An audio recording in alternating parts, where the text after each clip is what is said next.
ನಮಸ್ಕಾರ ವೀಕ್ಷಕರೇ, welcome to stocks Kannada. ಬನ್ನಿ ನಾಳೆ ನಿಫ್ಟಿ ಹಾಗೂ ಬ್ಯಾಂಕ್ ನಿಫ್ಟಿ ಅನಲೈಸ್ ಮಾಡೋಣ. ಇದು ನಿಫ್ಟಿದು 5 ಮಿನಿಟ್ಸ್ ಕ್ಯಾಂಡಲ್ಸ್ಟಿಕ್ ಚಾರ್ಟ್. ಇದು ನೋಡಿ, ನಾವು ಫ್ರೈಡೇ ಅನಲೈಸ್ ಮಾಡಿದಾಗೆ ಆಲ್ಮೋಸ್ಟ್ ಆಲ್ ಅಪ್ಸೈಡ್ ಮೂವ್ ಆಗಿದೆ. That is okay. ಇನ್ನೇನಿದ್ರು ಅಪ್ಸೈಡ್ ಮೂವ್ ಆಗುತ್ತಂತ ಹೇಳಿದ್ವಿ ನಾವು. ಅಪ್ಸೈಡ್ ಮೂವ್ ಆಗಿದೆ, ನಾವೆಲ್ಲರೂ ಸೇರಿ ಅನಲೈಸ್ ಮಾಡಿದ್ವಿ. That is okay. ಬಟ್ ಇವತ್ತು 5 ಮಿನಿಟ್ಸ್ ಚಾರ್ಟು ನೋಡಿ, 24,587ರಲ್ಲಿ ಮಾರ್ಕೆಟ್ ಓಪನ್ ಆಯಿತು.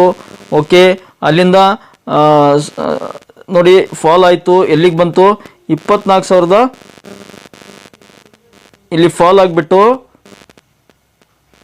522 ಒಂದು ಲೋ ಫಾರ್ಮ್ ಆಯಿತು ಸ್ನೇಹಿತರೆ. 24,522 ಒಂದು ಲೋ ಫಾರ್ಮ್ ಆಯಿತು. ಅಲ್ಲಿಂದ ಕಂಟಿನ್ಯೂ ಅಪ್ಸೈಡ್ ಮೂವ್ ಆಗ್ತಾ ಬಂತು. 24,635 ಹೈ ಕ್ರಿಯೇಟ್ ಆಯಿತು. That is okay. ಏನಪ್ಪ ಅಂದರೆ ಇಲ್ಲಿ ನಾವು ಗಮನಿಸಬೇಕಾಗಿರ್ತಂಥದ್ದು 24,500 ಮೇಜರ್ ಸಪೋರ್ಟ್ ಅಂತ ಹೇಳಿದ್ವಿ. ಹೀಗಾಗಿ ಅದನ್ನು ಹೋಲ್ಡ್ ಮಾಡಿದೆ. ಒಂದು ಅಪ್ಸೈಡು ಮೂವ್ ಆಗುತ್ತೆ ಅಂದಿದ್ವಿ, ಬಟ್ ಫಸ್ಟ್ ರೆಸಿಸ್ಟೆನ್ಸು 24,600 ಅಂದಿದ್ವಿ. ಅದನ್ನು ಕ್ರಾಸ್ ಆಗಿ ಸ್ವಲ್ಪ ಹೊತ್ತು ಸಸ್ಟೇನ್ ಆಯ್ತಂದರೆ 24,700 ನಂತರ 800 ಈ ಥರ ಎಲ್ಲ ನಾವು ರೀಚ್ ಆಗ್ಬೋದು ಅಂದ್ಕೊಂಡಿದ್ವಿ. ನೋಡಿ, 24,630ರಿಂದ ಮಾರ್ಕೆಟು ರಿಜೆಕ್ಷನ್ ಆಗಿದೆ. ಏನಕ್ಕೆ ಅಂದರೆ ಅಲ್ಲಿ ಸೆಲ್ಲರ್ಸು ಆ್ಯಕ್ಟಿವ್ ಆಗಿದ್ದಾರೆ, ಅಲ್ಲಿ ಕಾಲ್ ರೈಟರ್ಸು ಆ್ಯಕ್ಟಿವ್ ಆಗಿದ್ದಾರೆ ನ್ಯಾಚುರಲಿ. ಹೀಗಾಗಿ ಅಲ್ಲಿಂದ ಮಾರ್ಕೆಟು ರಿಜೆಕ್ಟ್ ಆಯಿತು. ರಿಜೆಕ್ಟ್ ಆಗಿ ಬಂದ್ಬಿಟ್ಟು ಇಲ್ಲಿ ಒಂದು ಸಪೋರ್ಟ್ ಲೈನ್ ಇದೆ, ಅಲ್ಲೇ ಕ್ಲೋಸ್ ಆಗಿದೆ. ಆಲ್ಮೋಸ್ಟ್ ಆಲ್ 24,588ರಲ್ಲಿ ಕ್ಲೋಸ್ ಆಗಿದೆ. That is well and good ಅಂತ ಹೇಳ್ಬೋದು. ನಿನ್ನೆ ನಾವು ಅನಲೈಸ್ ಮಾಡಿದ್ದು 24,500 ಮೇಲೆ ಕ್ಲೋಸ್ ಆಗಿದೆ. ಓಕೆ, ಇವತ್ತು 24,550 ಮೇಲ್ಗಡೆ ಕ್ಲೋಸ್ ಆಗಿದೆಯಲ್ಲ, ದಟ್ ಈಸ್ ಇನ್ನೂ ಬ್ಯೂಟಿಫುಲ್ ಅಂತ ಕನ್ಸಿಡರ್ ಮಾಡ್ಬೋದು. ಆಲ್ಮೋಸ್ಟ್ ಆಲ್ 24,600 ಹತ್ತಿರ ಕ್ಲೋಸ್ ಆಗಿದೆ. That is okay for tomorrow market ಅಂತ ಹೇಳ್ಬೋದು.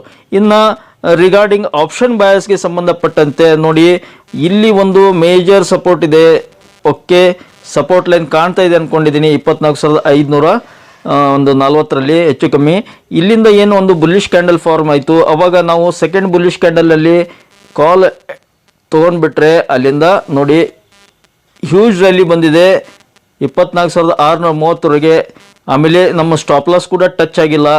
ಹೀಗಾಗಿ 24,635 ಬೇಡ, ಹೈ ಅಲ್ಲಿವರೆಗೆ ನಾವು ಟಾರ್ಗೆಟ್ ಇಟ್ಕೋಬೇಕು. ರೌಂಡ್ ಫಿಗರ್ 24,600 ಅಲ್ಲಿ ಒಂದು ರೆಸಿಸ್ಟೆನ್ಸ್ ಇದೆ. ಹೀಗಾಗಿ ಯಾವಾಗ ಇಲ್ಲಿ ಟಚ್ ಆಯಿತು 24,600, ಅವಾಗ ನೋಡಿ ಕೇವಲ ಒಂದು ಅರ್ಧ ಗಂಟೆಯಲ್ಲಿ ನಾವು ಎಂಟರ್ ಆದ ಒಂದು ಅರ್ಧ ಗಂಟೆಯಲ್ಲಿ ನಮ್ಮ ಟಾರ್ಗೆಟ್ ರೀಚ್ ಆಗಿರುತ್ತೆ. ಮತ್ತು ಆ್ಯಟ್ ದ ಮನಿ ನಾವು ಪ್ರೀಮಿಯಂ ತೊಗೊಂಡಿದ್ರೆ ಏನಿಲ್ಲ ಅಂದರೂ ಒಂದು 30ರಿಂದ 40 ಪಾಯಿಂಟ್ ಈಸಿಲಿ ಸಿಗೋದು ಸ್ನೇಹಿತರೆ. ಈ ಥರ ಲಾಜಿಕ್ನಿಂದ ನಾವು ಟ್ರೇಡ್ ಮಾಡಿದರೆ ಚೆನ್ನಾಗಿರುತ್ತೆ ಅಂತ ನನ್ನ ಭಾವನೆ. ಇಲ್ಲಿ ಬುಕ್ ಮಾಡ್ಕೊಳ್ಳಿಲ್ಲ ಅಂದರೆ ನೋಡಿ ಕೆಳಗಡೆ ಒಂದು ಸ್ಪೈಕ್ ಬಂದಿದೆ, ಹೌದಾ? ಅದು ಎದಕ್ಕೆ ಅಂದರೆ ನಮ್ಮಂಥವ್ರು ಸ್ಟಾಪ್ ಲಾಸ್ ಇಟ್ಟು ಇಲ್ಲಿ ಸ್ಟಾಪ್ ಲಾಸ್ ಇಟ್ಟಿರ್ತಾರೆ ಕೆಲವೊಂದು ಜನ. ಅದನ್ನು ಸ್ಟಾಪ್ ಲಾಸ್ ಹಂಟ್ ಮಾಡಲಿಕ್ಕೆ ಬಂದಿರುತ್ತೆ, ಮತ್ತೆ ಒಂದು ಇಲ್ಲಿ ಮೋಸ ಮಾಡಿಬಿಟ್ಟು ಮೇಲ್ಗಡೆ ಹೋಗಿದೆ ನೋಡಿ. ಅದಕ್ಕೆ ಇಲ್ಲಿ ಸ್ಟಾಪ್ ಲಾಸ್ ಇಟ್ಟೋದೆಲ್ಲ ಹಿಟ್ ಆಗಿರುತ್ತೆ, ಅವ್ರಿಗೆಲ್ಲ ಹಂಟ್ ಮಾಡಿಬಿಟ್ಟು ಮೇಲ್ಗಡೆ ಹೋಗಿರುತ್ತೆ. ಅದನ್ನು ಮಾಡೋರು ಯಾರು? ಕಾಲ್ ರೈಟರ್ಸು, ಪುಟ್ ರೈಟರ್ಸು, ದೊಡ್ಡ ದೊಡ್ಡ ವ್ಯಕ್ತಿಗಳು, ದೊಡ್ಡ ದೊಡ್ಡ ಸಿಕ್ಕಾಪಟ್ಟೆ ದುಡ್ಡು ಇರ್ತಕ್ಕಂಥವ್ರು, HNIಸು, ಫಾರಿನ್ ಇನ್ವೆಸ್ಟರ್ಸು, ಅವರೆಲ್ಲ ಮಾಡ್ತಾರೆ. ಹೀಗಾಗಿ ಸೆಬಿ ಒಂದು ರೂಲ್ ಮಾಡ್ತಾ ಇದೆ. ನಿಮ್ಗೊಂದು ಎಕ್ಸಾಂಪಲ್ ಕೊಡ್ತೀನಿ ನೋಡಿ. ಇಲ್ಲಿ ಸೆಬಿ ಒಂದು ರೂಲ್ ಮಾಡ್ತಾ ಇದೆ. ಏನಪ್ಪ ಅಂದರೆ ಇಲ್ಲೊಂದು ಸ್ಪೈಕ್ ಕಾಣ್ತಾ ಇದೆ ನಿಮಗೆ, ಒಂದು ದೊಡ್ಡ ಸ್ಪೈಕ್ ಕಾಣ್ತಾ ಇದೆ ನೋಡಿ, ಹ್ಯೂಜ್ ಸ್ಪೈಕ್. ಇಷ್ಟೊಂದು ನಿಫ್ಟಿಯಲ್ಲಿ ಅದು ಎಷ್ಟು 24,580ರಿಂದ ಇಲ್ಲೊಂದು ಬಾಡಿ 24,590 600 ಆಲ್ಮೋಸ್ಟ್ ಆಲ್ ನೋಡಿ 24,600ರಿಂದ ಫಾಲ್ ಆಗಿದೆ. ಒಂದೇ 5 ನಿಮಿಷದ ಕ್ಯಾಂಡಲ್ಲು ನಿಫ್ಟಿಯಲ್ಲಿ ಫಾಲ್ ಆಗಿದೆ. ಎಲ್ಲಿಗೆ ಬಂದಿದೆ? 24,548 ಅಲ್ಲಿವರೆಗೆ ಬಂದಿದೆ ಆಲ್ಮೋಸ್ಟ್ ಆಲು. ಅಂದರೆ ನೋಡಿ 600ರಿಂದ 548 ಅಂದರೆ ಆಲ್ಮೋಸ್ಟ್ ಆಲ್ ಒಂದು 60ರಿಂದ 70 ಪಾಯಿಂಟ್ ಒಂದು 5 ನಿಮಿಷದಲ್ಲಿ ಫಾಲ್ ಆಗಿದೆ. ಅಂದರೆ ಎಷ್ಟು ಜನರದ್ದು ಇಲ್ಲಿ ಸ್ಟಾಪ್ ಲಾಸ್ ಇದ್ದವ್ರದ್ದು ಹಿಟ್ ಆಗಿರುತ್ತೆ, ಇಲ್ಲಿದ್ದವ್ರದ್ದು ಹಿಟ್ ಆಗಿರುತ್ತೆ. ಅದಕ್ಕೆ ನಾನು ಸ್ಟಾಪ್ ಲಾಸ್ ಇಲ್ಲಿಡಿ ಅಂತ ಹೇಳಿದ್ದು. ನೋಡಿ ಎಷ್ಟು ಜನರದ್ದು ಸ್ಟಾಪ್ ಲಾಸ್ ಹಂಟ್ ಮಾಡಿದೆ ಕೇವಲ 5 ನಿಮಿಷದಲ್ಲಿ. ಎಲ್ಲರದ್ದು ಸ್ಟಾಪ್ ಲಾಸ್ ಹಿಟ್ ಮಾಡಿಬಿಟ್ಟು ಹಂಟ್ ಮಾಡಿಬಿಟ್ಟು ಮತ್ತೆ ಮೇಲ್ಗಡೆ ಹೋಗಿದೆ, ಹೌದಾ? This is logic. ಅದಕ್ಕೆ ಸೆಬಿ ಅವ್ರು ಏನು ಮಾಡ್ತಿದ್ದಾರೆ ಈಗ, ಇದನ್ನೆಲ್ಲ ಅಪಾರ್ಚುನಿಟಿ ನೋಡ್ಕೊಂಡ್ಬಿಟ್ಟು ಇಲ್ಲೆಲ್ಲ ಆಗಿರುತ್ತೆ. ನಾವೇನು ಮಾಡ್ತೀವಿ, ನಮ್ಮಂಥವ್ರು ರಿಟೇಲರ್ಸು, ತುಂಬ ಅಪ್ಸೈಡ್ ಹೋಗ್ತಾ ಇದೆ ಅಂತೇಳಿ ನಾವಿಲ್ಲಿ ಎಂಟರ್ ಆಗ್ತೀವಿ, ಕಾಲ್ ಬೈ ಮಾಡ್ತೀವಿ. ಸಡನ್ನಾಗಿ ಫಾಲ್ ಆಗುತ್ತೆ, ಸಡನ್ನಾಗಿ ನಮ್ಮದೆಲ್ಲ ದುಡ್ಡು ತಿಂದುಬಿಟ್ಟು ಮೇಲ್ಗಡೆ ಹೋಗುತ್ತೆ. ಸೊ ಅದೇ ದಿಸ್ ಈಸ್ ಲಾಜಿಕ್ ಹೇಳೋದು ಸ್ನೇಹಿತರೆ. ಈ ಥರ ತುಂಬ ಒಂದು ಆಗ್ತಾ ಇದೆ ಮಾರ್ಕೆಟ್ನಲ್ಲಿ. ಫಾರಿನ್ ಇನ್ವೆಸ್ಟರ್ಸ್ ಆಗಿರ್ಬೋದು, ದೊಡ್ಡ ದೊಡ್ಡ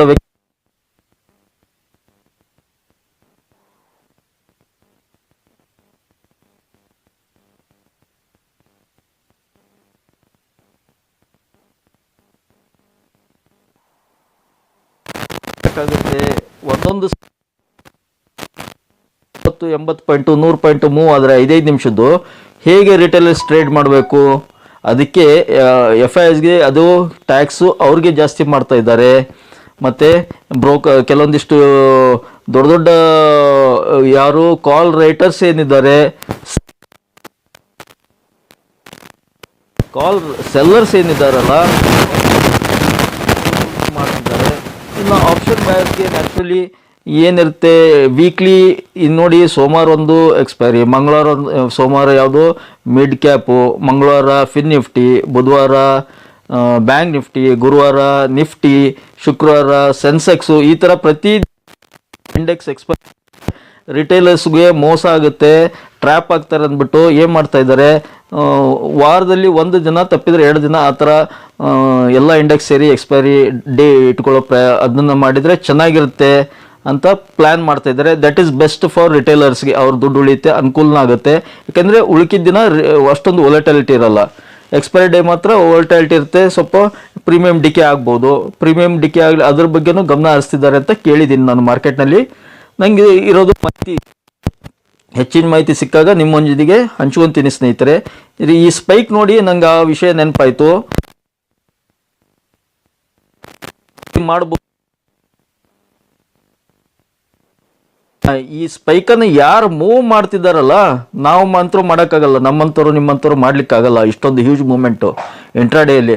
ಇದನ್ನು ಮಾಡ್ಬೇಕಂದ್ರೆ ತುಂಬ ತುಂಬ ತುಂಬ ದೊಡ್ಡ ದೊಡ್ಡ ವ್ಯಕ್ತಿಗಳು, ಸಾವಿರಾರು ಕೋಟಿ ಇನ್ವೆಸ್ಟ್ ಮಾಡಿದವ್ರು ಮಾತ್ರ ಸಡನ್ನಾಗಿ ಈ ಥರ ಮೂಮೆಂಟ್ ಮಾಡ್ತಾರೆ ಆಗುತ್ತೆ. ಅಂದರೆ ಒಂದು ಹ್ಯೂಜ್ ಇನ್ವೆಸ್ಟ್ ಮಾಡಿಬಿಟ್ಟು ಒಂದು ಇಲ್ಲೇ ಪುಟ್ ಬೈ ಒಂದು ಸೆಲ್ ಮಾಡಿಬಿಡ್ತಾರೆ, ಕಾಲ್ ಸೆಲ್ ಮಾಡಿ ಸಡನ್ನಾಗಿ ಫಾಲ್ ಆಗುತ್ತೆ. ಇಲ್ಲಿಂದ ಸಡನ್ನಾಗಿ ಅದನ್ನೆಲ್ಲ ಪ್ರಾಫಿಟ್ ಬುಕ್ ಮಾಡ್ಕೊಂಡ್ಬಿಡ್ತಾರೆ. ಪ್ರಾಫಿಟ್ ಬುಕ್ ಮಾಡ್ಕೊಂಡು ಏನು ಮಾಡ್ತಾರೆ, ಇಮಿಡಿಯೇಟಾಗಿ ಪುಟ್ ಸೆಲ್ ಮಾಡ್ತಾರೆ. ಅಂದರೆ ಕಾಲ್ ಬೈ ಪುಟ್ ಸೆಲ್ ಮಾಡಿಬಿಡ್ತಾರೆ. ಪುಟ್ ಸೆಲ್ ಮಾಡಿ ಸಡನ್ ಮತ್ತೆ ಅಪ್ ಸೈಡು. ಈ ಥರ ಒಂದು ಗೇಮ್ ನಡೀತಾ ಇದೆ ಇಂಟ್ರಾಡೇಯಲ್ಲಿ. ಅದನ್ನು ಒಂದು ಹಿಡಿತದಲ್ಲಿ ಇಡೋಕ್ಕೆ, ರಿಟೇಲರ್ಸ್ಗೆ ಅನುಕೂಲ ಮಾಡೋಕ್ಕೆ ಕೆಲವೊಂದಿಷ್ಟು ಬದಲಾವಣೆ ಮಾಡಲಿಕ್ಕೆ ಪ್ರಯತ್ನ ಮಾಡ್ಬೋದು. ಮಾಡಿದರೂ ಚೆನ್ನಾಗಿರುತ್ತೆ ನಮ್ಮಂಥವ್ರಿಗೆ ನಿಮ್ಮಂಥವ್ರಿಗೆ. ಮತ್ತು ಸಾಕಷ್ಟು ಲಕ್ಷಾಂತರ ಜನ ಆಪ್ಷನ್ ಟ್ರೇಡರ್ಸ್ ಇದ್ದಾರೆ, ಆಪ್ಷನ್ ಬಾಯರ್ಸು ಸ್ಪೆಷಲಿ. ಅದೆಲ್ಲ ಆಪ್ಷನ್ ಬಾಯರ್ಸ್ ಯಾರು ದೊಡ್ಡ ದೊಡ್ಡ ಶ್ರೀಮಂತರಲ್ಲ, ಮಧ್ಯಮ ವರ್ಗದವರೇ ಮಾಡ್ತಾ ಇರೋದು. ಹೀಗಾಗಿ ಅವ್ರಿಗೆ ಅನುಕೂಲ ಆಗುತ್ತೆ. ಇಲ್ಲಾಂದರೆ ಆಪ್ಷನ್ ಟ್ರೇಡಿಂಗ್ ಬಿಟ್ಬಿಟ್ಟು ಸುಮ್ಮನೆ ಇನ್ವೆಸ್ಟ್ಮೆಂಟ್ ಕಡೆ ನೋಡಬೇಕಾಗುತ್ತೆ. ಈ ಥರ ದೊಡ್ಡ ದೊಡ್ಡ ಸ್ಪೈಕ್ ಬಂದುಬಿಟ್ರೆ ಏನಾಗುತ್ತೆ ನೋಡಿ. ಇಲ್ಲೆಲ್ಲ ಎಂಟರ್ ಆದರು, ಇಲ್ಲಿ ಎಂಟರ್ ಆದವ್ರಿಗೆ ಏನೂ ಹಿಟ್ ಆಗಿರಲ್ಲ. ಸಪೋಸ್ ಇಲ್ಲಿ ಯಾರ್ಯಾರು ಎಂಟರ್ ಆಗಿರ್ತಾರೆ ನೋಡಿ, 1 ತಾಸು 2 ತಾಸು ಆಲ್ಮೋಸ್ಟ್ ಒಂದು ಅರ್ಧ ಗಂಟೆ 1 ಗಂಟೆವರೆಗೆ ನಂದು ಪೊಸಿಷನ್ ಪ್ರಾಫಿಟ್ನಲ್ಲಿದೆ ಅಂತೇಳಿ ಕನಸು ಕಾಣ್ತಿರ್ತಾರೆ. ಸಡನ್ನಾಗಿ ಅವ್ರು ಸ್ಟಾಪ್ ಲಾಸ್ ಹಿಟ್ ಆಗಿಬಿಟ್ರೆ ಹೇಗಾಗುತ್ತೆ ನೋಡಿ. ಹೌದಾ, ಇಲ್ಲಿ ಸ್ಟಾಪ್ ಲಾಸ್ ಇಟ್ಟಿರ್ತಾರೆ, ಸ್ಟಾಪ್ ಲಾಸ್ ಹಿಟ್ ಆಗಿಬಿಡುತ್ತೆ. ಅದಕ್ಕೆ ಸ್ವಲ್ಪ ರೂಲ್ಸು ಬದಲಾವಣೆ ಮಾಡೋ ಅವಶ್ಯಕತೆನೇ ಇದೆ. ಅದ್ರ ಬಗ್ಗೆ ಪ್ಲ್ಯಾನ್ ಮಾಡ್ತಾ ಇದ್ದಾರೆ ಅಂತ ಕೇಳಿದ್ದೀನಿ. ಸಂಪೂರ್ಣ ಮಾಹಿತಿ ಸಿಕ್ಕಾಗ ನಿಮ್ಮೊಂದಿಗೆ ಹಂಚ್ಕೊತೀನಿ. ಇನ್ನು ಡೈಲಿ ಚಾರ್ಟ್ ನೋಡೋಣ ಏನು ಹೇಳುತ್ತೆ daily chart. Yes, daily chart ನೋಡಿ, ಇಲ್ಲೊಂದು ಸಪೋರ್ಟ್ ಎಷ್ಟು ಚೆನ್ನಾಗಿದೆ ನೋಡಿ. ಈ ಒಂದು ಸಪೋರ್ಟ್ ಲೈನ್ ಮೇಲ್ಗಡೆ ಕ್ಲೋಸ್ ಆಗಿದೆ. That is very well and good. ಅದೆಷ್ಟು 24,550 ಮೇಲ್ಗಡೆ, 24,550 ಒಂದು ಸಪೋರ್ಟ್ ಲೈನ್ ಇದೆ. ಅದ್ರ ಮೇಲ್ಗಡೆ ಕ್ಲೋಸ್ ಇದೆ. That is well and good. Doji candle form ಆಗಿದೆ. ಇದೇ ಥರ ಕ್ಯಾಂಡಲ್ ಫಾರ್ಮ್ ಆಗಲಿ ಅಂತೀನಿ ನಾನು. ಇನ್ನೂ 4 ದಿನ ಟ್ರೇಡಿಂಗ್ ಸೆಷನ್ ಇದೆ ಬಜೆಟ್ ಬರೋಕ್ಕೆ. ಇಲ್ಲೇ ಟೈಮ್ ಸ್ಪೆಂಡ್ ಮಾಡಲಿ. ಇಲ್ಲೇ ಟೈಮ್ ಸ್ಪೆಂಡ್ ಮಾಡಿದರೆ ಏನಾಗುತ್ತೆ, ಬಜೆಟ್ ದಿನ ಹ್ಯೂಜ್ ಮೂವ್ಮೆಂಟ್ ಬರುತ್ತೆ. ಅಥವಾ ಬಜೆಟ್ಗಿಂತ ಮೊದಲೇ ನಾವು 25,000 ರೀಚ್ ಆಗಿಬಿಟ್ರೆ ಅವತ್ತು ಫಾಲೋ ಆಗ್ಬೋದು. ಯಾಕಂದರೆ ನೋಡಿ, 25,000 ರೀಚ್ ಆಗೋದು ದೊಡ್ಡ ವಿಷಯ ಅಲ್ಲ. 25,000 ರೀಚ್ ಆಯ್ತು ಅಂತ ತಿಳ್ಕೊಳ್ಳಿ. ಬಜೆಟ್ಗಿಂತ ಮೊದಲು ನಾಳೆ ಒಂದು ಕ್ಯಾಂಡಲ್ಲು, ಆಮೇಲೆ ನಾಡಿದ್ದು ರಜಾ ಇದೆ. ಗುರುವಾರ ಕನ್ಸಲ್ಟೇಷನ್ ಆಗಿ ಶುಕ್ರವಾರ ಒಂದು ಸ್ಪೈಕ್ ಬಂದು ಇಲ್ಲೇ ಮೂವ್ ಆಯಿತು. ಸೋಮವಾರ ಕನ್ಸಲ್ಟೇಷನ್ ಆಯ್ತು ಅಂತ ತಿಳ್ಕೊಳ್ಳಿ. 25,000 ನಮಗೆ ಶುಕ್ರವಾರ ಅಥವಾ ಸೋಮವಾರದೊಳಗೆ ರೀಚ್ ಆಗಿಬಿಡ್ತಂದ್ರೆ, ಮಂಗಳವಾರ ಬಜೆಟ್ ಇದೆ, ಅವಾಗ ನಮಗೆ ಅಪ್ಸೈಡ್ ಹೋಗೋಕ್ಕೆ ತುಂಬ ಟೈಟ್ ಆಗುತ್ತೆ. ಏನಕ್ಕೆ ಅಂದರೆ 4ನೇ ತಾರೀಕು ಜೂನ್ 4ರಿಂದ ಇಲ್ಲಿವರೆಗೆ ಸುಮಾರು ಒಂದು 5,000 to 6,000 ಪಾಯಿಂಟ್ ಮೂವ್ ಆದರೆ ನಿಫ್ಟಿ, ಮತ್ತು ಬಜೆಟ್ನಲ್ಲಿ ಹ್ಯೂಜು ಒಂದು ಏನಾಗಬೇಕು ಅಂದರೆ ರಿಗಾರ್ಡಿಂಗ್ ನಾನು ಹೇಳ್ತಾ ಇರೋದು ಕೇವಲ ಸ್ಟಾಕ್ ಮಾರ್ಕೆಟ್ಗೆ ಸಂಬಂಧಪಟ್ಟಂತೆ ಭಾಳ ತುಂಬ ಗುಡ್ ನ್ಯೂಸ್ ಬರಬೇಕು ಅಂದ್ರೆ ಮಾತ್ರ ಮೂವ್ ಹೋಗುತ್ತೆ. ಅಂದರೆ 25,000 ಈಗ ಪ್ರೀ ಬಜೆಟ್ ನಾವು ರೀಚ್ ಆದರೆ ಮಾತ್ರ ನಾನು ಪ್ರೆಡಿಕ್ಟ್ ಮಾಡ್ತಾ ಇರೋದು. ಬಜೆಟ್ ದಿನ ಒಂದು ಗುಡ್ ನ್ಯೂಸ್ ಸಿಗಬೇಕು ರಿಗಾರ್ಡಿಂಗ್ ಶೇರ್ ಮಾರ್ಕೆಟು, ಅಂದರೆ ಅಪ್ಸೈಡ್ ಮೂವ್ ಆಗುತ್ತೆ.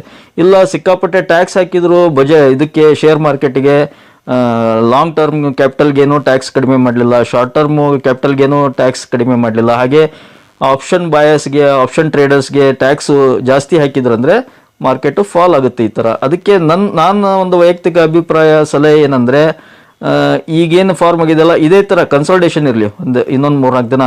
ಅಂದರೆ ನಮಗೆ ಮಂಗಳವಾರ ಚೆನ್ನಾಗಿ ರ್ಯಾಲಿ ಸಿಗುತ್ತೆ ಅಪ್ಸೈಡು, ಮತ್ತು ಇನ್ವೆಸ್ಟ್ ಮಾಡೋರಿಗೂ ಕೂಡ ಅನುಕೂಲ ಆಗುತ್ತೆ. ನಮ್ಮಂಥವ್ರಿಗೆ ನಿಮ್ಮಂಥವ್ರಿಗೆ ಚಿಕ್ಕಪುಟ್ಟ ಇನ್ವೆಸ್ಟ್ಮೆಂಟ್ ಮಾಡೋರಿಗೆ ಲಾಂಗ್ ಟರ್ಮ್ ಮಾಡಲಿಕ್ಕೆ. ಫಾಲ್ ಆದ ತಕ್ಷಣ ಕಷ್ಟ ಆಗುತ್ತೆ, ಅದು ಕಂಟಿನ್ಯೂ ಆಗ್ಬೋದು 15 ದಿನ 1 ತಿಂಗಳು. ಸಪೋಸು ಈಗಲೇ ಕನ್ಸಲ್ಟೇಷನ್ ಆಗಿಬಿಟ್ರೆ ಬಜೆಟ್ ದಿನ ಮೂವ್ ಆಗ್ಬೋದು, ಮತ್ತು ಒಳ್ಳೊಳ್ಳೆ ಸ್ಟಾಕ್ಗಳಲ್ಲಿ ಇನ್ವೆಸ್ಟ್ಮೆಂಟ್ ಲಾಂಗ್ ಟರ್ಮ್ ಇನ್ವೆಸ್ಟ್ಮೆಂಟ್ ಮಾಡಲಿಕ್ಕೂ ಕೂಡ ನಮಗೆ ಧೈರ್ಯ ಇರುತ್ತೆ. ಇದು ಒಂದು ಲಾಜಿಕ್ ಸ್ನೇಹಿತರೆ. ನೋಡಿ ಏನಕ್ಕೆ ಅಂದರೆ, ನೋಡಿ ಇದು ಡೈಲಿ ಚಾರ್ಟು, ಇಲ್ಲಿಂದ ನೋಡಿ ಎಷ್ಟು ಮೂವ್ ಆಗಿದೆ ನೋಡಿ, ಹೌದಾ? ಇಷ್ಟೊಂದು ರ್ಯಾಲಿ ಬಂದಿದೆ. ಇನ್ನೂ 500 ಪಾಯಿಂಟು ಬಜೆಟ್ಗಿಂತ ಮುಂಚೆ ಕೊಟ್ಬಿಟ್ರೆ ಇನ್ನೂ ಮುಂದೆ ಹೋಗುತ್ತಾ? ಹೀಗೆ ಹೋಗುತ್ತಾ ಮಾರ್ಕೆಟು? ಎಲ್ಲಾದರೂ ಒಂದು ಕಡೆ ಕರೆಕ್ಷನ್ ಆಗ್ಬೇಕಾನೆ. ಅದಕ್ಕೆ ಹೇಳ್ತಾ ಇರೋದು, ಇವಾಗ ಇಷ್ಟು ರ್ಯಾಲಿ ಕೊಟ್ಟಿದೆ, ಇಲ್ಲಿ ರೆಸ್ಟ್ ತೊಗೊಂಡು ಮೂವ್ ಆಯಿತು. ಇಲ್ಲಿ ಲಾಂಗ್ ರೆಸ್ಟ್ ತೊಗೊಂಡು ಸ್ವಲ್ಪ ಮೂವ್ ಆಗಿದೆ, ಓಕೆ. ಇಲ್ಲಿ ಸ್ವಲ್ಪ ರೆಸ್ಟ್ ತೊಗೊಳ್ಳಿ, 2-3 ದಿನ ರೆಸ್ಟ್ ತೊಗೊಂಡ್ರೆ ಏನಾಗುತ್ತೆ, ಮೂವ್ ಬರುತ್ತೆ. ಇದು ನನ್ನ ಒಂದು ಲಾಜಿಕ್ ಸ್ನೇಹಿತರೆ. ಬಟ್ ಪಾಸಿಟಿವ್ ಇದೆ, ಡೈಲಿ ಚಾರ್ಟು ಪಾಸಿಟಿವ್ ಇದೆ. ನಾಳೆದು ಓಕೆ ಸಪೋರ್ಟ್ ಆ್ಯಂಡ್ ರೆಸಿಸ್ಟೆನ್ಸ್ ನೋಡ್ಬೇಕಲ್ವಾ? ನಾಳೆದು ಸಪೋರ್ಟ್ ನೋಡಿ, clear cut support, this is the support 24,500 major support ಇದೆ. ನಂಗೆ ತಿಳಿ ಮಟ್ಟಿಗೆ ಅದ್ರ ಕೆಳಗೆ ಬರಲಿಕ್ಕಿಲ್ಲ ಅನ್ಕೊತೀನಿ. 24,500 ಕೆಳಗಡೆ ಬಂದರೂ ಕೂಡ ಮತ್ತೆ ಮೇಲ್ಗಡೆ ಹೋಗಿ ಕ್ಲೋಸ್ ಆಗುತ್ತೆ ಒಂದು.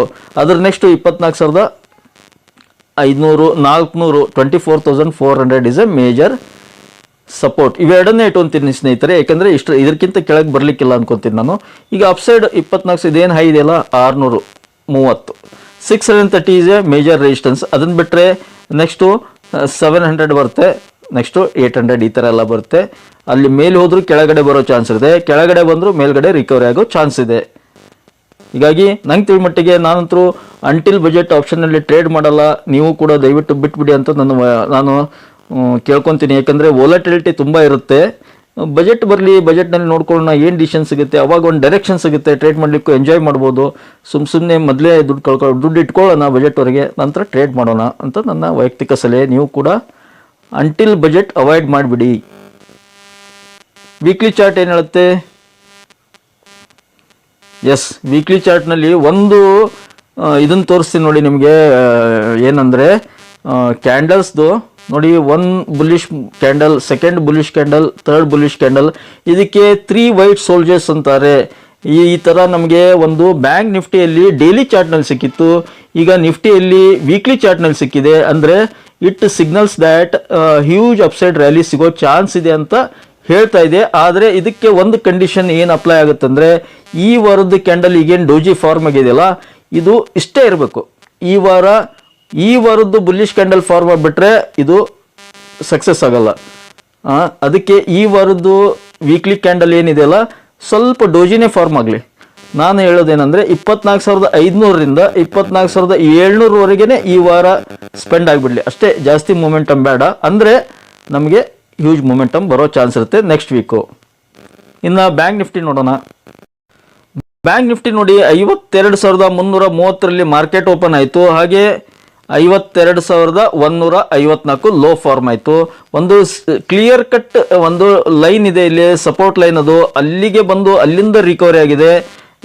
ಎಷ್ಟು ಫಂಟಾಸ್ಟಿಕ್ ಸಪೋರ್ಟು ಮತ್ತು ರೆಸಿಸ್ಟೆನ್ಸ್ಗೆ ಎಷ್ಟು ಬೆಲೆ ನೋಡಿ. ಈ ಒಂದು ರೆಸಿಸ್ಟೆನ್ಸ್ ಲೈನಿಂದ ರಿಜೆಕ್ಟ್ ಆಗಿದೆ, ಈ ಒಂದು ಸಪೋರ್ಟ್ ಲೈನಿಂದ ರಿಕವರಿ ಆಗಿದೆ. ಅದಕ್ಕೆ ಹೇಳೋದು ನೋಡಿ, ಇಲ್ಲೊಂದು ರೆಸಿಸ್ಟೆನ್ಸ್ ಲೈನ್ ಇದೆ, ಅಲ್ಲಿಂದ ಮತ್ತೆ ಮಾರ್ಕೆಟ್ ವಾಪಸ್ ಆಗಿದೆ. ಇಲ್ಲೊಂದು ಸಪೋರ್ಟ್ ಲೈನ್ ಇದೆ, ಅಲ್ಲಿ ಕ್ಲೋಸ್ ಆಗಿದೆ.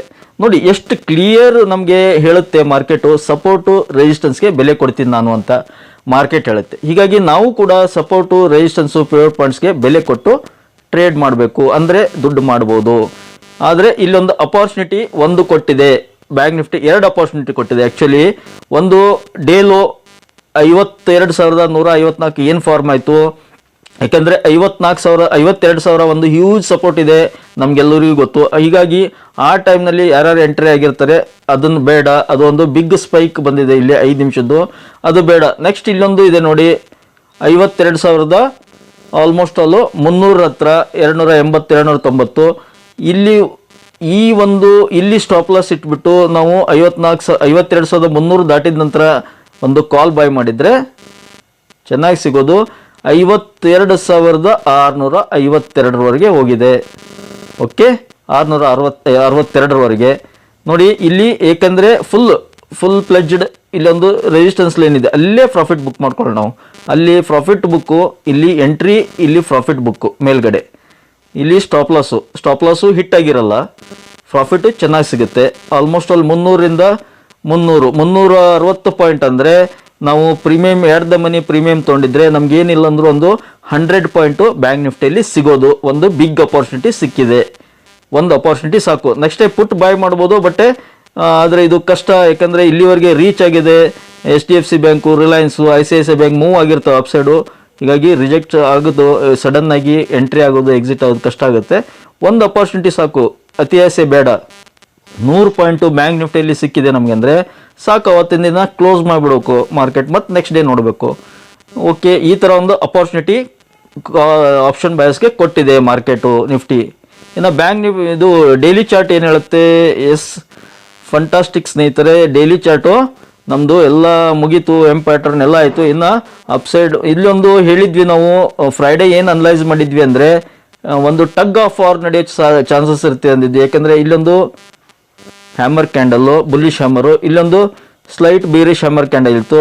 ಎರಡು ಈಕ್ವಲ್ ವೇಟೇಜ್ ಇದ್ವು, ಎರಡು ಸೇಮ್ ಇದೆ. ಹೀಗಾಗಿ ಒಂದು ಹ್ಯೂಜ್ ವಾರ್ ನಡಿಬೋದು ಅಂದಿದ್ವಿ. ಹೀಗಾಗಿ ನೋಡಿ, ಮೇಲೆ ಕೆಳಗಾಗಿ ಕಡೆಗೆ ಬುಲ್ಲಿಷ್ನಲ್ಲಿ ಒಂದು 170 ಪಾಯಿಂಟ್ ಅಪ್ಸೈಡ್ನಲ್ಲಿ ಕ್ಲೋಸ್ ಆಗಿದೆ. ಇದೊಂದು ಪಾಸಿಟಿವ್ ಸೈನ್ ಅಂತ ಹೇಳ್ಬೋದು. ಏನಕ್ಕೆ ಅಂದರೆ 52,500 ಮೇಲೆ ಕ್ಲೋಸ್ ಆಗಿದ್ದರೆ ಇನ್ನೂ ಚೆನ್ನಾಗಿರೋದು. ಬಟ್ ಪರವಾಗಿಲ್ಲ, 52,200 ಒಂದು ಮೇಜರ್ ಸಪೋರ್ಟ್ ಆಗಿ ಪರಿಗಣನೆ ಆಗಿದೆ. ಈಗ 52,400ರಲ್ಲಿ ಕ್ಲೋಸ್ ಆಗಿದೆ. That is well and good. 52,000 ಯಾವಾಗಲೂ ಸಪೋರ್ಟ್ ಇದ್ದೇ ಇರುತ್ತೆ. ಅದನ್ನು ಬಿಟ್ಟರೆ 51,700. ಮತ್ತು ನಾಳೆಗೆ ಸಪೋರ್ಟು ರೇಷನ್ಸ್ ಹೇಳೋದಾದರೆ 52,200 ಮೇಜರ್ ಸಪೋರ್ಟು, 52,000 ಮತ್ತು ವೆರಿ ಬಿಗ್ ಸಪೋರ್ಟ್. ಇವೆರಡು ಸಪೋರ್ಟ್ಗಳು 52,200ವರೆಗೆ ಬಂದರೂ ಕೂಡ ರಿಕವರಿ ಆಗೋ ಚಾನ್ಸ್ ಇರುತ್ತೆ, ನೆನ್ಪಿಟ್ಕೊಳ್ಳಿ. ನೋಡಿ, ಇಲ್ಲೊಂದು ಟ್ರೆಂಡ್ ಲೈನ್ ಹಾಕಿದ್ದೆ ನಾನು. ಆ ಟ್ರೆಂಡ್ ಲೈನ್ ಮೇಲ್ಗಡೆ ಕ್ಲೋಸ್ ಆಗಿದೆ ಅಂತ ಮೊನ್ನೆ ಹೇಳಿದ್ದೆ ಶುಕ್ರವಾರ. ಅದೇ ಥರ ಈಗ ಅದರ ಮೇಲ್ಗಡೆ ಇನ್ನೂ ಮೇಲ್ಗಡೆ ಕ್ಲೋಸ್ ಆಗಿದೆ. ಅದು ಒಂದು ಇಂಪಾರ್ಟೆಂಟ್ ಅಂತ ಹೇಳ್ತೀನಿ. ಹೀಗಾಗಿ ಮೇಲ್ಗಡೆ ಕ್ಲೋಸ್ ಆಗ್ಬೋದು ಮತ್ತು ಕೂಡ, ಅಥವಾ ಕನ್ಸಾಲ್ಟೇಷನ್. ನಂಗೆ ತಿಳಿ ಮಟ್ಟಿಗೆ 2-3 ದಿನ ಕನ್ಸಾಲ್ಟೇಷನ್ ಆಗ್ಬೋದು ಅನಿಸುತ್ತೆ. ನಂತರ ಬಜೆಟ್ ದಿನ ಅಪ್ಸೈಡ್ ಮೂವ್ ಆಗ್ಬೋದು. ನಿಫ್ಟಿಯಲ್ಲಿ ಹೇಗಾಗುತ್ತೆ ಅದೇ ಥರ ಬ್ಯಾಂಕ್ ನಿಫ್ಟಿಯಲ್ಲಿ ಕೂಡ ನಾ ಹೇಳೋದೇನೆಂದರೆ, ಟೈಮ್ ಇಲ್ಲೇ ಸ್ಪೆಂಡ್ ಮಾಡಲಿ, ಇಷ್ಟರೊಳಗೆ ಸ್ಪೆಂಡ್ ಮಾಡಲಿ. ಓಕೆ, ಈ ಒಂದು ಟ್ರಯಾಂಗಲ್ ಒಳಗಡೆ ಸ್ಪೆಂಡ್ ಮಾಡಲಿ 4 ದಿನ ಬ್ಯಾಂಕ್ ನಿಫ್ಟಿ ಅಂತ ಹೇಳಲಿಕ್ಕೆ ಇಷ್ಟಪಡ್ತೀನಿ. ಎಷ್ಟು? 52,000ದಿಂದ 52,750. Okay, 52,000 round figure. 52,200. ಓಕೆ, 52,200ರಿಂದ 52,750. 52,000 ಅಲ್ವಾ ಇದು? ಓಕೆ, 52,000ದಿಂದ 52,750. ಇಷ್ಟರೊಳಗೆ ಇನ್ನೂ 4 ದಿನ ಟೈಮ್ ಸ್ಪೆಂಡ್ ಮಾಡ್ತಂದ್ರೆ ನಮಗೆ ಮೂವ್ ಸಿಗುತ್ತೆ. ಇನ್ನೂ ಪಾಸಿಟಿವ್ ಆಗಿ ಹೇಳ್ಬೇಕಂದ್ರೆ 52,200. 52,200 ಮೇಲ್ಗಡೆ 52,750 ಒಳಗಡೆ ಇಷ್ಟರೊಳಗೆ ಟೈಮ್ ಸ್ಪೆಂಡ್ ಮಾಡಿದರೆ ನಮಗೆ budget day big up move ಸಿಗುತ್ತೆ. ನಂತರ ಕೂಡ ಇನ್ವೆಸ್ಟ್ ಮಾಡಲಿಕ್ಕೆ ಅನುಕೂಲ ಆಗುತ್ತೆ. ಇದು ಒಂದು ಲಾಜಿಕ್ ಸ್ನೇಹಿತರೆ. ಡೈಲಿದು ಸಪೋರ್ಟು ರೇಷನ್ಸ್ ಕೊಟ್ಟಿದ್ದೀನಿ ಅನ್ಕೊಂತೀನಿ. ಇನ್ನು ವೀಕ್ಲಿ ಚಾರ್ಟ್ ನೋಡೋಣ. ಎಸ್, ವೀಕ್ಲಿ ನೋಡಿ ತುಂಬ ಕಾಡಿಸ್ತು ನಮಗೆ. ಆದರೆ ಇಲ್ಲೊಂದು ನಾವು ನೆಗೆಟಿವ್ ಪಾಸಿಟಿವ್ ಟು ನ್ಯೂಟ್ರಲ್ ಅಂದೆ, ನ್ಯೂಟ್ರಲ್ ಟು ನೆಗೆಟಿವ್ ಆಯಿತು, ನೆಗೆಟಿವ್ ಟು ಮತ್ತು ಈಗ ಫ್ಲ್ಯಾಟ್ ಅಂದ್ವಿ, ಫ್ಲ್ಯಾಟ್ ಟು ಪಾಸಿಟಿವ್ ಆಗಿದೆ, ಇವಾಗ ಕನ್ಸಿಡರ್ ಆಗಿದೆ. ನೋಡಿ, ಇಲ್ಲೊಂದು ಇಂಟ್ರೆಸ್ಟಿಂಗ್ ನಿಮಗೆ ಪ್ಯಾಟ್ರನ್ ತೋರಿಸ್ತೀನಿ ನೋಡಿ. ಆ ಪ್ಯಾಟ್ರನ್ ನೋಡಿದರೆ ನನಗಂತರೂ next week big up move ಅಂತ ಕಾಣಿಸ್ತಾ ಇದೆ. ಬಟ್ ಟೈಮೇ ಹೇಳ್ಬೇಕು ಇದಕ್ಕೆ. ಏನಕ್ಕೆ ಅಂದರೆ ನೋಡಿ, ದಿಸ್ ಈಸ್ ಬಿಗ್ ಪೋಲ್.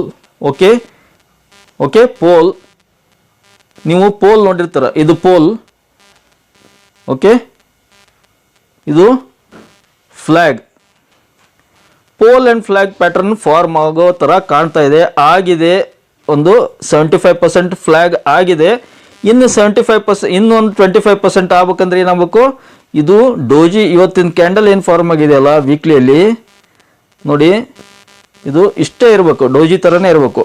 ಅಂದರೆ 52,200ರಿಂದ 52,750 ಒಳಗಡೆ ಈ ವಾರ ಕ್ಲೋಸ್ ಆಗಬೇಕು. ಅಂದರೆ ನಮಗೆ ಕ್ಲಿಯರ್ ಕಟ್ ಇಲ್ಲೇ pole and flag pattern fantastic ಸಿಗುತ್ತೆ. ಈ ಪ್ಯಾಟರ್ನ್ ಸಿಕ್ತಂದರೆ ನಾನು ಹೇಳಿದ್ದೀನಿ, pole and flag pattern form ಆತಂದರೆ almost all it signals upside move ಅಂತ. ಅಂದರೆ ಈ ವಾರ ಇಷ್ಟೇ ಕ್ಲೋಸ್ ಆಯ್ತಂದರೆ ನೆಕ್ಸ್ಟ್ ವೀಕ್ ನಮಗೆ ಅಪ್ಸೈಡ್ ಮೂವ್ ಸಿಗುತ್ತೆ. ಇದು ನೋಡಿ, first target upside next week 54, ಅದನ್ನು ಕ್ರಾಸ್ ಆಯ್ತಂದರೆ 55, ಈ ಥರ ಎಲ್ಲ ಅಪ್ಸೈಡ್ ಮೂವ್ ಇರುತ್ತೆ. ಇರಲಿ, ಮುಂದಿನ ವಾರದ್ದು ನೋಡೋಣ ಮಂಗಳವಾರ. ನಾಳೆದು ಅಂತರೂ ಪಾಸಿಟಿವ್ನಲ್ಲೇ ಇದೆ. ಮೋಸ್ಟ್ ಪ್ರಾಬ್ಲಿ ನನ್ನ ವೈಯಕ್ತಿಕ ಅಭಿಪ್ರಾಯ ಏನಂದರೆ ಬ್ಯಾಂಕ್ ನಿಫ್ಟಿಯಲ್ಲಿ ಕನ್ಸಾಲ್ಟೇಷನ್ ಮೋಡ್ನಲ್ಲಿರುತ್ತೆ ಅನಿಸುತ್ತೆ. ಅಪ್ಸೈಡ್ ಮೂವ್ ಆದರೂ ಇಷ್ಟೇ 50-60 ಪಾಯಿಂಟ್ 100 ಪಾಯಿಂಟ್ ಮೂವ್ ಆಗ್ಬೋದು. 53,000 ಕ್ರಾಸ್ ಆಗಲಿಕ್ಕಿಲ್ಲ ಅನ್ಕೊತೀನಿ ಯಾರು ಕೂಡ. ಆಮೇಲೆ ನಾಳೆ ಎಕ್ಸ್ಪೈರಿ ಡೇ ಇದೆ, ಹೀಗಾಗಿ ಯಾರು ಕೂಡ ದಯವಿಟ್ಟು ಟ್ರೇಡ್ ಮಾಡಬೇಡಿ ಅಂಟಿಲ್ ಬಜೆಟ್ ಅಂತ ನಾನು ಕೇಳ್ಕೊತೀನಿ. ಯಾಕಂದರೆ ಸುಮ್ಮನೆ ದುಡ್ಡು ಲಾಸ್ ಮಾಡ್ಕೊಳ್ಳೋದು ಬೇಡ. ಹ್ಯೂಜ್ ವಾಲೆಟಿಲಿಟಿ ಇರುತ್ತೆ. ಸ್ಪೈಕ್ ನೋಡಿದ್ದೀರಾ ನೀವು, ಇಂಟ್ರಾಡೇ ಸ್ಪೈಕ್ ಯಾವ ಥರ ದೊಡ್ಡ ದೊಡ್ಡ ಸ್ಪೈಕ್ ಆಗ್ತಾ ಇವೆ. ಹೀಗಾಗಿ ನೋಡೋಣ, ಮುಂದಿನ ವಾರ ಬುಲ್ಲಿಶ್ ಮೂಮೆಂಟಮ್ ಬರ್ಬೋದು. ನಮಗೂ ನಿಮಗೂ ಎಲ್ಲರಿಗೂ ದುಡ್ಡು ಆಗ್ಬೋದು. ನಾನಂತರೂ ಬಜೆಟ್ವರೆಗೆ ಟ್ರೇಡ್ ಮಾಡಲ್ಲ, ನೀವು ಬಿಟ್ಬಿಡಿ ಅಲ್ಲಿವರೆಗೆ. ಸುಮ್ಮನೆ ವಾಚ್ ಮಾಡೋಣ. ಪ್ಯಾಟರ್ನ್ ಚೆನ್ನಾಗಿ ಫಾರ್ಮ್ ಆಗ್ತಾ ಇವೆ. ಅಪಾರ್ಚುನಿಟಿ ಸಿಕ್ಕಾಗ ಗ್ರ್ಯಾಬ್ ಮಾಡ್ಕೊಳ್ಳೋಣ ಸ್ನೇಹಿತರೆ. ಅಪಾರ್ಚುನಿಟಿ ಸಿಗುತ್ತೆ. ಇನ್ನು ನೆಕ್ಸ್ಟ್ ವೀಕ್ನಲ್ಲಿ ಸಿಕ್ಕಾಗ ಗ್ರ್ಯಾಬ್ ಮಾಡ್ಕೊಳ್ಳೋಣ, ಅಲ್ಲಿವರೆಗೆ ವೇಟ್ ಮಾಡೋಣ. ಇದು ನನ್ನ ವೈಯಕ್ತಿಕ ಸಲಹೆ. ನೋಡಿ, ಇದು ಅಮೇರಿಕನ್ ಮಾರ್ಕೆಟ್ ನೋಡಿ ಎಷ್ಟು ಪಾಯಿಂಟ್ ಮೂವ್ ಆಗಿದೆ ನೋಡಿ ಸ್ನೇಹಿತರೆ. 294 ಪಾಯಿಂಟ್, ಆಲ್ಮೋಸ್ಟ್ ಅಲ್ಲಿ 300 ಪಾಯಿಂಟ್ ಡೌ ಜೋನ್ಸ್ ಪಾಸಿಟಿವ್ನಲ್ಲಿದೆ. S&P 500 88 point positive, Nasdaq 87 point positive. ನೋಡಿ, 40,296 40,000 ಎಬೋವ್ ಟ್ರೇಡ್ ಆಗ್ತಾ ಇದೆ. That is well and good ನಮ್ಮ ಇಂಡಿಯನ್ ಮಾರ್ಕೆಟ್ಗೆ ಅಂತ ಹೇಳ್ಬೋದು. ಅದಕ್ಕೆ ನಾ ಹೇಳ್ತಾ ಇರೋದು, ಇದು ಕೂಡ ಪಾಸಿಟಿವ್ನಲ್ಲಿದೆ. ನಮ್ಮ ಮಾರ್ಕೆಟು ಕನ್ಸಲ್ಟೇಷನ್ನಲ್ಲೇ ಇರಬೇಕು. ಇನ್ನೊಂದು 3 ದಿನ ನಮಗೆ ಹ್ಯೂಜ್ ರ್ಯಾಲಿ ಸಿಗುತ್ತೆ. ಓಕೆ, ಅಮೇರಿಕನ್ ಮಾರ್ಕೆಟ್ ಕಡೆಯಿಂದ ನಮಗೆ ಬಿಗ್ ಪಾಸಿಟಿವ್ ನ್ಯೂಸ್ ಅಂತ ಹೇಳ್ಬೋದು. ನೋಡಿ, ವೆರಿ ಇಂಪಾರ್ಟೆಂಟ್, SGX ನಿಫ್ಟಿ ಅಥವಾ ಗಿಫ್ಟ್ ನಿಫ್ಟಿ 27 ಪಾಯಿಂಟ್ ಮೈನಸ್ನಲ್ಲಿದೆ. ಅಮೇರಿಕನ್ ಮಾರ್ಕೆಟ್ 300 ಪಾಯಿಂಟ್ ಪಾಸಿಟಿವ್ನಲ್ಲಿದ್ದರೂ ಕೂಡ ನಮ್ಮ SGX ನಿಫ್ಟಿ -27 ಪಾಯಿಂಟ್ಸ್ನಲ್ಲಿದೆ. ಏನಕ್ಕೆ? ಮೋಸ್ಟ್ ಪ್ರಾಬಲಿ ನಾ ಅಂದಂಗೆ ಫ್ಲಾಟ್ ಓಪನಿಂಗ್ ಆಗ್ಬೋದು, ನಾಳೆ ಕೆಳಗಡೆ ಗ್ಯಾಪ್ ಡೌನ್ ಓಪನಿಂಗ್ ಆದರೂ ಕೂಡ ರಿಕವರಿ ಆಗ್ಬೋದು ಮತ್ತೆ. ಹೀಗಾಗಿ ಒಂದು ಡೋಜಿ ಕ್ಯಾಂಡಲ್ ಫಾರ್ಮ್ ಆದರೆ ಬೆಸ್ಟ್. ಅದು ನಂಗಂತರೂ ಈ ಥರ ಇದೆ ನಾಳೆದು ಅಂತ ಹೇಳ್ತೀನಿ. ಹಾಗೆ ನಾಳೆ ಸ್ಟಾಕ್ಸು ಅನಲೈಸ್ ಮಾಡೋದು ಬೇಡ ಸ್ನೇಹಿತರೆ, ಏಕೆಂದರೆ ಬಜೆಟ್ಗೆ ಇನ್ನು 4 ದಿನ ಇದೆ. ಸ್ಟಾಕು ಅವೆಲ್ಲ ಮಾಹಿತಿ ಕೊಡೋದು ಬೇಡ, ಯಾಕಂದರೆ ವೊಲಟಿಲಿಟಿ ಇರುತ್ತೆ, ಸ್ಟಾಕ್ಸು ತುಂಬ ಲಾಸ್ ಆಗೋ ಚಾನ್ಸ್ ಇರುತ್ತೆ. ಹೀಗಾಗಿ ನಾನು ಅವಾಯ್ಡ್ ಮಾಡ್ತಾ ಇದ್ದೀನಿ. ಬಜೆಟ್ ಮುಗಿಲಿ, ಬಜೆಟ್ ನಂತರ ಕ್ಲಿಯರ್ ಕಟ್ ಡೈರೆಕ್ಷನ್ಸ್ ಐತೆ, ಅವಾಗ ಸ್ಟಾಕ್ ಬಗ್ಗೆ ಅವೆಲ್ಲ ಮಾಹಿತಿ ಕೊಡೋಣ. ಅಂಟಿಲ್ ದೆನ್ ನಾನು ಪ್ರತಿದಿನ ಮಧ್ಯಾಹ್ನ ಸಾಯಂಕಾಲ ಒಂದು ಬಜೆಟ್ ಸ್ಪೆಷಲ್ ಅಂತ ಒಂದು ವಿಡಿಯೋ ಬಿಡ್ತಾ ಇದ್ದೀನಿ. ಅದು ರಿಗಾರ್ಡಿಂಗ್ ಇವತ್ತೊಂದು ಅಗ್ರಿ ಮತ್ತು ಫರ್ಟಿಲೈಸರ್ ಸೆಕ್ಟರ್ ಮೇಲೆ ವಿಡಿಯೋ ಮಾಡಿದ್ದೀನಿ. ಕೆಲವೊಂದು ಸ್ಟಾಕ್ಗಳನ್ನು ಕಲೆಕ್ಟ್ ಮಾಡಿದ್ದೀನಿ. ಹಾಗೆ ನಾಳೆ ಇನ್ನೊಂದು ಒಂದು ಸೆಕ್ಟರ್ನ ಇಂಪಾರ್ಟೆಂಟ್ ಒಂದು 2-3 ಸೆಕ್ಟರ್ ಚೂಸ್ ಮಾಡ್ತೀನಿ. ಅಂಟಿಲ್ ಸ್ಯಾಟರ್ಡೇವರೆಗೆ ಮಾತ್ರ ವಿಡಿಯೋ ಮಾಡ್ತೀನಿ ಬಜೆಟ್ ಸ್ಪೆಷಲ್ ಅಂತ. ಏನಪ್ಪ ಅಂದರೆ ಇವತ್ತು ಅಗ್ರಿ, ನಾಳೆ IT ಅಂತೂ ಮಾಡಲ್ಲ. IT ಯಾಕಂದರೆ ಗ್ಲೋಬಲ್ ಇಂಪ್ಯಾಕ್ಟ್ ಮೇಲೆ ಆಗುತ್ತದೋ. IT ಬಿಟ್ಬಿಡೋಣ. ನೀವು ಕಮೆಂಟ್ ಬಾಕ್ಸ್ನಲ್ಲಿ ಹಾಕಿ ಯಾವ ಸೆಕ್ಟರ್ ಬೇಕಂತ. ಆ ಸೆಕ್ಟರ್ದ ಒಂದು ಸಿಲೆಕ್ಟೆಡ್ ಒಂದು 5-10 ಸ್ಟಾಕ್ಗಳ ಮಾಹಿತಿ ಕೊಡ್ತೀನಿ ರಿಗಾರ್ಡಿಂಗ್ ಬಜೆಟ್ ಸ್ಪೆಷಲ್ ಅಂತ.